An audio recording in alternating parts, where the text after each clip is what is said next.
तो current affairs के अगले टॉपिक के अंतर्गत आप सभी को पढ़ना है इंडियन बैंक एसोसिएशन। एक संस्था है IBA, ठीक है, इंडियन बैंक एसोसिएशन। वैसे तो इसकी स्थापना आज़ादी के तुरंत बाद की गई थी, 26 सितंबर 1946 को इसकी स्थापना हुई थी। और वर्तमान में अल्टीमेट जो इंडियन बैंक एसोसिएशन है इसके टोटल जो है, यदि सदस्यों की बात करें तो 229 सदस्य हैं। अब दरअसल एक आपकी इससे जुड़ी हुई करंट अफेयर्स की घटना है। दरअसल इंडियन बैंक एसोसिएशन के द्वारा एक समिति का गठन किया गया, एक कार्य समूह का गठन किया गया है, ठीक है। एक कार्य समूह का गठन किया गया है। कब किया गया है? जुलाई 2023 में, ठीक है। 5 सदस्यीय कार्य समूह है और ओवरऑल इनका ये है कि RBI जो भी किसी भी तरीके के ARC से जुड़े हुए कामकाज को लेकर के कोई सिफारिश करती है तो उन सिफारिशों को क्या करना? कार्यान्वयन करना। अब आपके दिमाग में आएगा कि सर ARC क्या है? तो ARC एक तरीके से परिसंपत्ति पुनर्निर्माण कंपनी है। परिसंपत्ति पुनर्निर्माण कंपनी एक विशेष वित्तीय संस्थान है ना, जो बैंकों और वित्तीय संस्थानों के NPA या खराब संपत्ति को खरीदती है। मतलब बैड बैंक के तौर पे आप समझ सकते हैं। यदि किसी भी बैंक का NPA या कुछ तरीके की समस्या है तो यदि ARC से जुड़ी हुई कोई भी रिकमेंडेशन आती है, RBI की कोई भी सिफारिश आती है, तो उसके क्रियान्वयन करने के लिए, उसके इम्प्लीमेंटेशन करने के लिए इंडियन बैंक एसोसिएशन ने 5 सदस्यीय कार्य समूह को क्या किया है? उसको गठित किया है, ठीक है। 5 सदस्यीय कार्य समूहों के अंतर्गत कौन कौन है? सबसे पहले अजीत कुमार जो इसके CEO हैं, हरिहर मिश्रा ये भी जो है आपका association of ARC of India के CEO हैं, मैथिली बाला सुब्रमण्यम है, धर्मेंद्र पाली हैं और अनुपवा रनाडे हैं। ये 5 सदस्यीय एक कार्य समूह बनाया गया है और इस कार्य समूह का काम क्या है? RBI के द्वारा जो कमेटी है जो कि ARC से जुड़े हुए रिपोर्ट्स पर क्रियान्वयन करेगी। ARC भी मैंने आपको बताया, ARC क्या है? पुनर्संपत्ति पुनर्निर्माण बैंक। यानी कि जो बैंक हैं यदि उनका कोई भी NPA होता है या खराब संपत्ति होती है उसको खरीदती कौन है? अब NPA क्या होता है आप सभी जानते हैं, ऐसा ऋण जो 90 दिनों तक किसी तरीके से परफॉर्म न करे, नॉन परफॉर्मिंग एसेट्स, है ना। यदि बैंक ने किसी को ऋण दिया और 90 दिनों तक ना तो उसका मूलधन आए ना तो उसकी ब्याज आए, तो ऐसे संपत्ति को NPA के तौर पे घोषित कर दिया जाता है।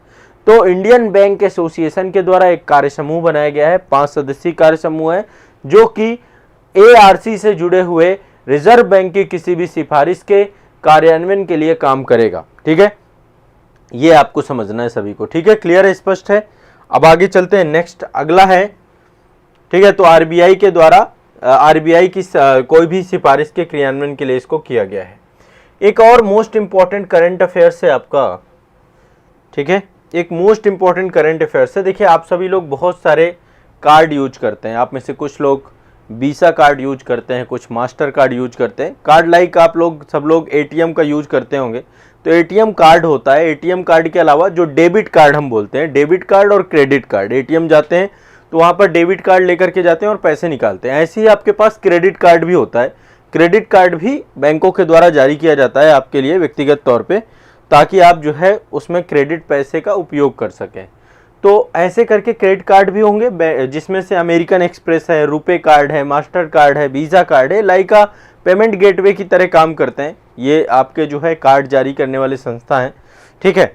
अब एक चीज़ समझिएगा, अभी क्या हुआ है, एक जो है आपका कार्ड नेटवर्क पोर्टेबिलिटी को लेकर के एक खबर है आपकी। अब ये क्या है? कार्ड नेटवर्क पोर्टेबिलिटी क्या है, इसको एक बार समझिएगा।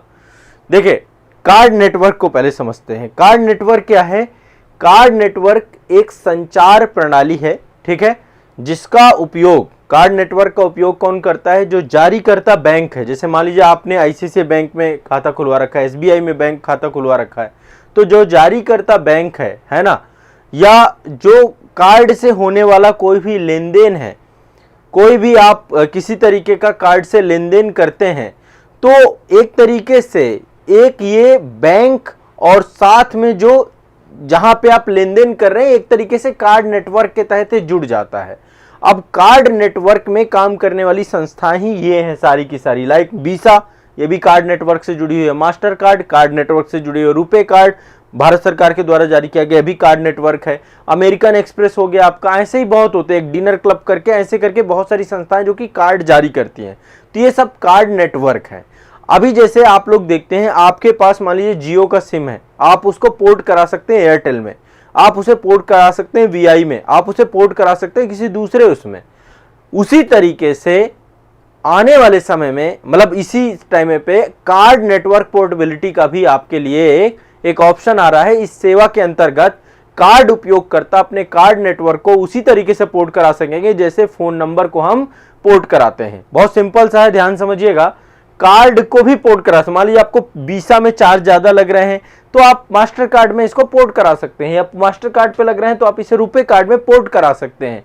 ठीक है, और ये कब से स्टार्ट हो जाएगा? 1 अक्टूबर 2023 से आपको ये राइट होगा कि आप अपने कार्ड को पोर्ट करा सकें। ठीक है, तो अब कार्ड जारीकर्ता को कार्ड नेटवर्क पर कार्ड जारीकर्ता को जारी करना होगा कि उनको चुनाव का अधिकार देना होगा कि भाई वीसा चाहिए, मास्टर कार्ड चाहिए। अभी क्या होता है, आमतौर पे आपने मान लीजिए एटीएम कार्ड को आपने अप्लाई किया है ना, तो बैंक क्या कहता है, या तो आपको वीसा का भेज देगा, मास्टर कार्ड का भेज देगा, रुपए कार्ड का भेज देगा, है ना, जो एटलीस्ट इनके टाई अप होते हैं कार्ड नेटवर्क से। ध्यान से समझिएगा, कार्ड नेटवर्क मैंने आपको बताया, कार्ड नेटवर्क क्या है? एक तरीके से नेटवर्क, ये संचार प्रणाली के तौर पे काम करते हैं जो कि बैंकिंग लेन देन से जुड़े हुए हैं। ठीक है, और कार्ड नेटवर्क पोर्टेबिलिटी का मतलब क्या है कि कार्ड उपयोगकर्ता अपने कार्ड नेटवर्क को उसी तरीके से पोर्ट करा सकेंगे जिस तरीके से सिम कार्ड को पोर्ट कराते हैं। मतलब हमें ये सर्विसेज सही समझ में नहीं आई तो हम इन सर्विस में पोर्ट हो जाएंगे, इसमें हो जाएंगे, जो हमें समझ में आएगा, जो हमें सस्ता लगेगा, हम क्रेडिट कार्ड हो या डेबिट कार्ड हो, इन सभी को हम पोर्ट करवा सकेंगे। समझ रहे हैं? तो कार्ड नेटवर्क पोर्टेबिलिटी आपको मिलने वाली है कब? 1 अक्टूबर 2023 से। 1 अक्टूबर 2023 से कार्ड नेटवर्क पोर्टेबिलिटी मिलने वाली है, ध्यान से समझ लीजिएगा। क्लियर है सभी लोग? हाँ, नोटिफिकेशन का इशू आज हुआ होगा, कोई भी दिक्कत नहीं है। अभी चलिए, कोई नहीं, आराम से करिए क्लास। अब देखिए, ये बहुत इंपॉर्टेंट न्यूज़ है आपकी अंतर्राष्ट्रीय संबंधों में। ईरान जो है एससीओ का अब सदस्य बन चुका है, पूर्ण सदस्य बन चुका है एससीओ का, संघाई सहयोग संगठन का। ईरान क्या हो चुका है? पूर्णकालिक सदस्य बन चुका है। आपको पता है इस बार का संघाई सहयोग संगठन वर्चुअल तरीके से भारत की अध्यक्षता में हुआ था। 4 जुलाई 2023 को ईरान संघाई सहयोग संगठन का स्थायी परमानेंट मेंबर हो गया है। इस बार भारत की मेजबानी में हुआ था संघाई सहयोग संगठन।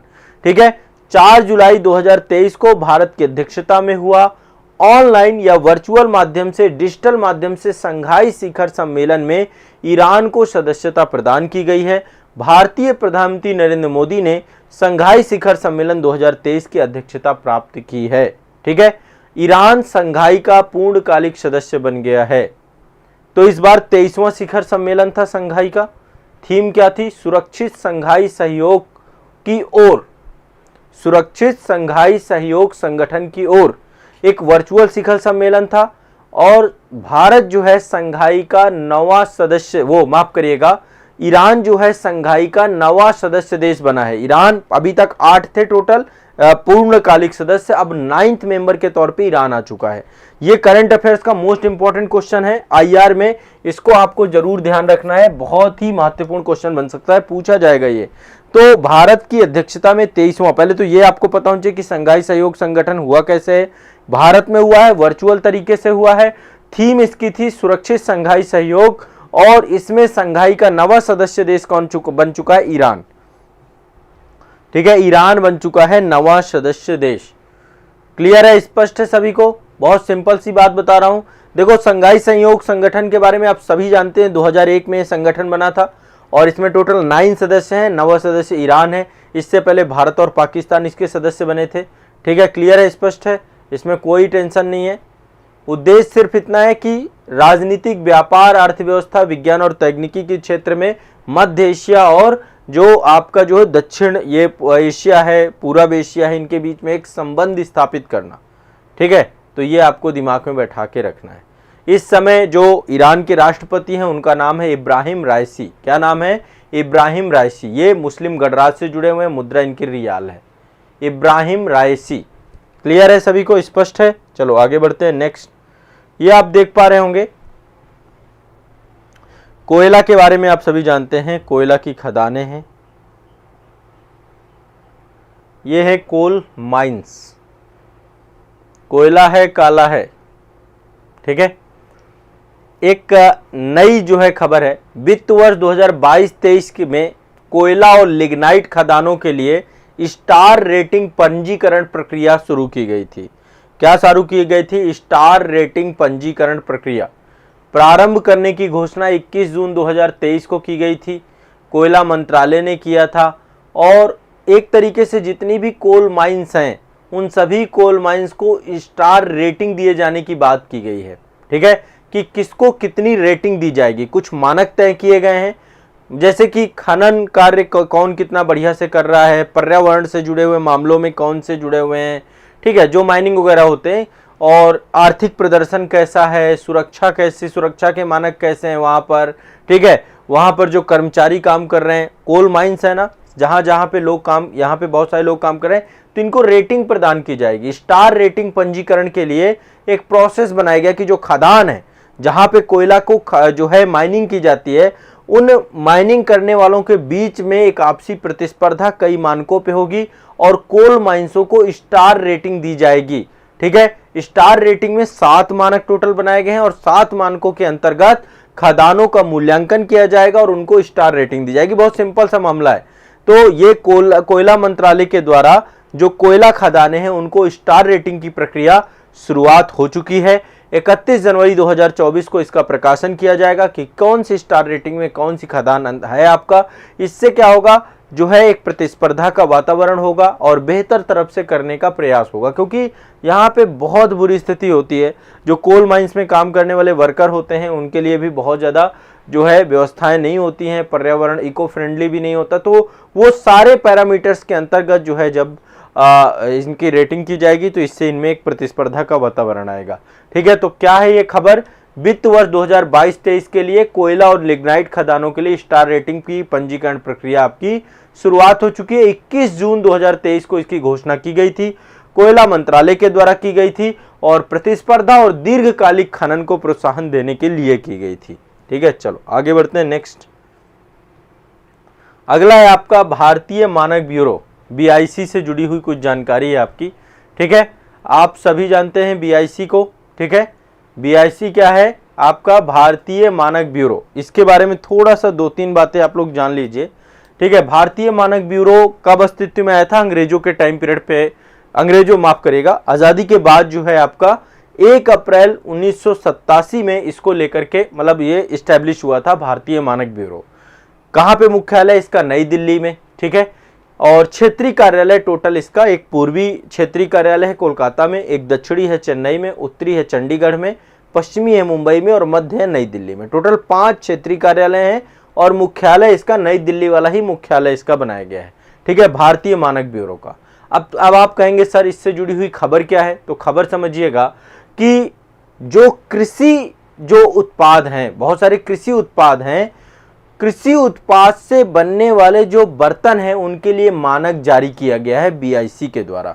भारतीय मानक ब्यूरो ने बहुत सारे कृषि उप उत्पादों से बने बर्तनों के लिए मानक जारी किया है, ठीक है। कब जारी किया है? 22 जून 2023 को। मानक कौन सा है? इसके लिए एक मानक यूज किया गया है IS 18267, IS 18267, ठीक है। ये मानक है, एक नंबरिंग होती है आमतौर पे और इसको चूंकि 2023 में जारी किया गया है तो यहाँ पे लास्ट में 2023 लिखा हुआ है। तो जो एग्रीकल्चर है, एग्रीकल्चर से जुड़े हुए उत्पादों से बने हुए बर्तनों के लिए एक मानक जारी किया गया है, ठीक है। अब उद्देश्य क्या है, अल्टीमेट क्यों इसको जो है जारी किया गया है? पहली बात, ग्रामीण विकास को बढ़ावा देना, ठीक है। दूसरा, MSME उद्योग को बढ़ावा देना जो इससे जुड़े हुए हैं। इससे बड़े स्तर के विनिर्माताओं को भी फायदा होगा, चक्रीय अर्थव्यवस्था को बढ़ावा मिलेगा, किसानों को एक नए तरीके के आर्थिक जो है अवसरों का सृजन होगा और सतत कृषि प्रथाओं को भी बढ़ावा मिलेगा। तो आने वाले समय में कृषि उत्पादों से बनने वाले जो बर्तन हैं उनके लिए जो है ये, अब जब ये अल्टीमेट क्यों इसको जारी किया गया है, क्योंकि इससे जो आपका प्लास्टिक प्रदूषण है, प्लास्टिक का जो उपयोग करते हैं हम लोग, देखिए जैसे आप लोग देखते हैं कृषि उत्पादों से बर्तन का मतलब यहाँ पे बहुत सारी चीजें हैं। लाइक आप जूट के बारे में जानते हैं, जूट से बहुत सारे उप उत्पाद बनते हैं आपके, तो भी आपका कृषि उत्पाद है और उससे बहुत सारी चीजें बनती है। इसी तरीके से बहुत सारे कृषि उत्पादों से बहुत सारे बर्तनों का उपयोग किया जाता है, बनाया जाता है।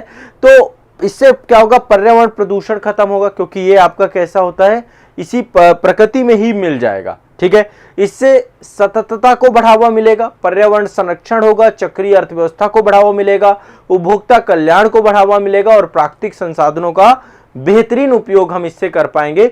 तो ये अल्टीमेट जो है इसका उद्देश्य है भारतीय मानक ब्यूरो का। क्लियर है, स्पष्ट है सभी को, कोई समस्या नहीं है इसको लेकर के? बहुत सिंपल सा है, भारतीय मानक ब्यूरो, इसको लेकर के आपका ये करंट अफेयर्स था। एक और आपको जो है करंट मुझे बताना है, एक करंट अफेयर्स लास्ट है ये आपका, ये है 2 उन्नत डोर्नियर विमानों की खरीद के लिए अनुबंध पर हस्ताक्षर हुए हैं। ठीक है, 2 उन्नत डोर्नियर विमानों की खरीद के लिए अनुबंध पर हस्ताक्षर किए गए हैं 7 जुलाई 2023 को नई दिल्ली में। और ये रक्षा मंत्रालय और साथ में HAL हिंदुस्तान एरोनॉटिक्स लिमिटेड, इन दोनों के बीच में ये डोर्नियर विमान है। इस डोर्नियर विमान के लिए क्या किया गया है, 2 नए, मतलब कि नए 2 विकसित किए जाएंगे, HAL के द्वारा बनाए जाएंगे। टोटल 458 करोड़ रुपए में इन विमानों को खरीदने की बात हुई है। ठीक है, क्लियर है? और ये क्यों खरीदे जा रहे हैं, ताकि जो हमारा जो एक तरीके से भारतीय तटरक्षक बल है उसको दिया जा सके, उनके साथ जो है बहुत सारे काम उनको किए जा सके। तो इसमें कई सारे उन्नत उपकरण भी लगे हुए हैं, जैसे कि समुद्री गश्ती को लेकर काम करेगा, इसमें रडार है, समुद्री गश्ती रडार जिसे हम कहते हैं, इंफ्रारेड डिवाइस लगी हुई हैं, मिशन प्रबंधन प्रणाली लगी हुई है, ग्लास कॉकपिट लगी हुई है। तो डोर्नियर विमान जो है HAL के द्वारा बनाया जाता है और ये आपका गश्ती विमान के तौर पे काम करता है। आपके सामने डोर्नियर विमान है और HAL की कानपुर वाली, जो आपकी कानपुर में इसका परिवहन विभाग प्रभाग है, उसके द्वारा जो है इसको बनाया जाता है। तो ये ध्यान रखिएगा, डोर्नियर विमान को लेकर के HAL के साथ समझौता स्टैब्लिश किया गया है। 2 नए डोर्नियर विमान जो है खरीदने पर अनुबंध पर हस्ताक्षर किया है डिफेंस मिनिस्ट्री और जो है HAL के द्वारा। ठीक है, तो डोर्नियर विमान पर समझौता हस्ताक्षर हुआ है, ये ध्यान रखना है। BIS के द्वारा कृषि उप उत्पादों से बने बर्तनों को लेकर के एक क्या किया गया है, आपका मानक ब्यूरो जो है जारी किया गया है। और ये मानक मैंने बताया कि IS 18267 जो है आपका 2023 जो है आपका ये मानक आपको इनको दिया गया है। इसके बाद मैंने आपको बताया कि यहाँ पर स्टार रेटिंग की जाएगी, जो आपकी कोयला खदानें होंगी इनकी स्टार रेटिंग के लिए सरकार ने बात कही है। और ईरान जो है संघाई सहयोग संगठन का पूर्णकालिक मेंबर बन चुका है। ठीक है, और साथ ही जो आपके ये कार्ड आप पोर्ट करा सकते हैं, अक्टूबर से आपके पास एक बहुत बड़ी जो है सुविधा हो जाएगी कि आप किसी भी कार्ड को पोर्ट करा लीजिए। कार्ड नेटवर्क पोर्टेबिलिटी का एक ऑप्शन आ चुका है आपका, आपकी चॉइस के हिसाब से कार्ड आपको मिलेगा। और साथ में आपको इंडियन बैंक एसोसिएशन के द्वारा एक कार्य समिति को क्या किया गया है, गठित किया गया है, जो कि ARC से जुड़े हुए जितने भी मामले होंगे उस पर जो है कार्यान्वयन करेगी, उससे जुड़ी हुई चीज़ें करेगी। तो करंट अफेयर्स के इन सभी बिंदुओं को अच्छे से रिवाइज कर लीजिए, इंपॉर्टेंट करंट अफेयर्स हैं, इतने सारे के सारे आप लोग याद कर लीजिए। ठीक है, चलिए।